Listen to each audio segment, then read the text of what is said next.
Ali želimo sistem, ki temelji na medgeneracijski solidarnosti, v katerega bomo vključili tudi mlade in predvsem mladim okrepili zaupanje v sistem, ki temelji na medgeneracijski solidarnosti. Zato Bela knjiga prinaša tudi predvidene rešitve na dolgi rok, ker želimo, da tudi mladi verjamejo v sistem.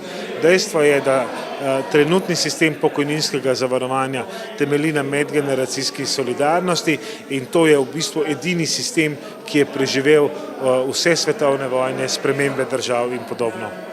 Kako bodo živeli mladi, te mlajše generacije? Za njih je pomembno, kakšne bodo njihove pokojnine, čeprav tako kot ste rekli, velikokrat pravijo 25-letniki, saj jo nikoli ne bom dobil.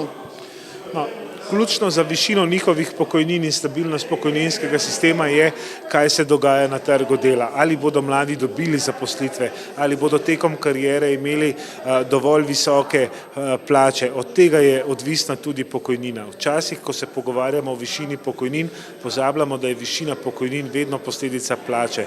In ključne so najprej spremembe na trgu dela, potem pa prilagajanje pokojninskega sistema podaljševanju življenjske dobe. Pokojninski sistem bi moral biti bolj stabilen, kot je. Definitivno.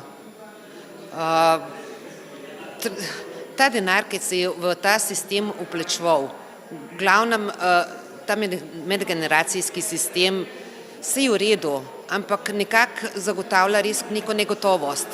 Koliko bo naslednjih letih zaposlenih, koliko se bo plačevalo noter, ne? In to je treba res dolgoročno bolj konkretno doreči. Kar pa recimo omogoča ta demografski sklad, da bojo neki redni prilivi iz tega premoženja, ki ga država pač maše. Kaj prinaša demografski sklad? Torej, kaj bo prinesel? Verjetno moramo govoriti v prihodniku. Demografski sklad prvič je nadgradnja obstoječega delujočega kada.